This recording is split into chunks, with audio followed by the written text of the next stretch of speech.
Welcome to Let's Face It. I'm Lorraine Croston, wellness coach at Eating Evolution. My guest today is Andrea Ellsworth. She is a natural skincare product developer and owner of Andrea Ashley. Over the past 12 years, her focus has been on making natural skincare products and aromatherapy. Her goal is to nourish and pamper the skin and soul through her products and life experiences. She feels that taking care of yourself is not self-indulgence or pampering. It is self-nourishment, self-love, and much-needed self-care. Welcome, Andrea. I'm glad you could be here. Thanks, Lorraine. What made you decide to offer this service? I think the biggest thing that hit home for me is that everyone is really unique, but skincare isn't. So my background is managing spas and bringing in different skincare lines.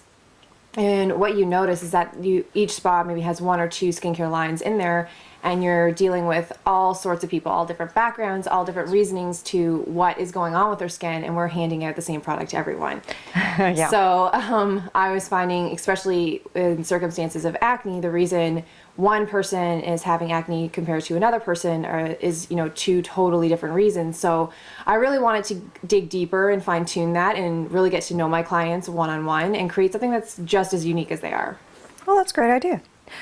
What do you find is most satisfying about what you do? Getting to know the people. Really? Yeah. You don't realize how much skincare can affect people. And it's not just for vanity reasons. It's also for nourishment. I find a lot of women almost feel guilty for taking care of themselves and indulging in things for themselves. So really getting to know them and their needs and, little ways that they can treat themselves and take care of themselves is really cool. I like that the best. What's your biggest challenge when you're creating your products? I guess I don't really think of it as a challenge. It's kind of like a game to me. I don't know. It's super fun. It's one of my favorite things to do. It is that challenge, is just because everything is a one-off. So I'm never creating the same product twice. How do you determine what's the right formulation for each customer? Yeah. I usually do a questionnaire. So a preliminary questionnaire is usually about 7 questions, and I get to know them. So I get to know what their diet's like, their lifestyle is like, what skincare they've used before, has it worked, how their skincare changes in the season, do they have any allergies, even their medical history, just because I come from a background of holistic health. So my skincare is not meant to be just something you put on topically, but I really want to put ingredients in there that is going to help your overall well-being. Just from the background of clinical aromatherapy, I really want to take all those tools I have and put it in so it's really customized towards that person. Now this is a big question. And what's your take on fitness and beauty in today's society? A big reason why I started Andrea Ashley Co. is that I wanted a skincare company that was more focused on the nourishment and holistic health and well-being more than vanity. Once I started learning that and I was seeing it over and over and over again, I'm like, okay, there's something wrong. We're teaching young girls and women everywhere that they need to be striving to have things that they don't have and that they naturally won't have. So Ever have. We're all different shapes and sizes, and I really want women to embrace that and to know that they're beautiful the way they are. So it's unfortunate as it is, there is a lot in the fitness and beauty industry that is preying on insecurities. And I've always heard that the most effective way to sell is to prey on that emotion, and and there's nothing like insecurities, and people buy it, and it's unfortunate, and I don't want to do that. I want to help build people up and make them feel good in their own skin. And what a lot of people don't understand is that your body will go to where it's comfortable Naturally. What do you think would be the biggest challenge for women in their own self-image? Most women are looking for quick fixes of either weight loss or sad is to say plastic surgery for like a nose or breast implants or all this stuff, because those they know they can obtain, and they can obtain it just by writing a check. Something with self-image, it can be super superficial, like something very at the top layer, surface layer, but then there are women that I encountered that it goes so deep. They were hurt at such a deep early stage in their life that it does take a lot of work, and you need to put in that time to really bring yourself out of that.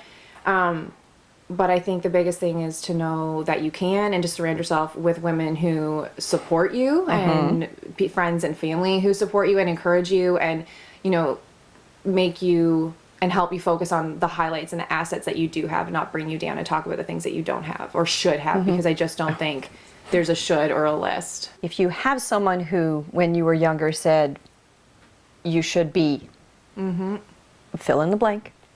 Sticks It's with you. amazing how long that stays with you and may stay Absolutely. with you forever. If you'd said to them at a certain point in time where they're too young to differentiate, and that's usually Yes. before you're 7, Yeah. all of that, all of the things that you're told, it stays in there, it's true. And it's true forever.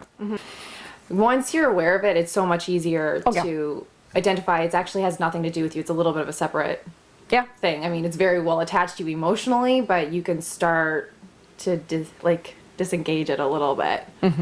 You've been in business for 12 years, but that wasn't always what you were doing. This Yeah. is a relatively new venture Yeah. of doing the custom skincare. What made you decide to go down that road for yourself? It was really organic because I was trying a lot of other businesses. I mean, it was always in natural health and holistic health and natural skincare, realizing the things that I enjoyed about a business and the things that I didn't. And starting to figure that out, I was also realizing why a lot of my businesses weren't flying before. It's because I was forcing myself to do the things that I thought would make a good business instead of doing the things that I wanted to do, you know? Okay. So I flipped it, and which made the biggest difference. And it's because I do just love the process of skincare. Like I love that starting phase. I realized that I didn't want to create a line. That wasn't my passion. Right. I didn't want to have a line myself. I wanted to keep doing that phase over and over again where I'm, you know, that puzzle I was talking about, like finding the proper ingredients that really, really fit towards that one person. Andrea makes a lot of really great points about, first of all, self-image and self-worth and taking care of your own person and your skin. It is really important to get a really good idea of who you are, not who someone else has decided that you are. Let's face it, the only person who knows best for what works for you is yourself. Well, thank you, Andrea. I think you gave us some good food for thought, and I love the idea that there is a possibility of having something that's custom made for your own needs and your own skin products. Do you have any other tidbits of information that you'd like to share with the viewers? Yeah, just to really put yourself first and to think about when you think about putting anything topical on your skin, take a second to think about it holistically. Is this going to be good for my entire body, not just my face? Well, thank you. I really appreciate it. I'm Lorraine Croston, and thank you for joining us for this edition of Let's Face It.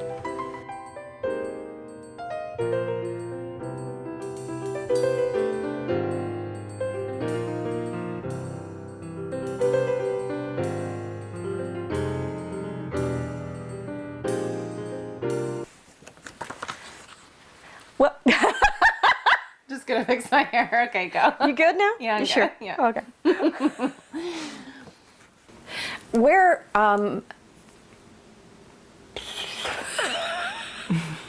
there's a question in there somewhere and it's not coming out.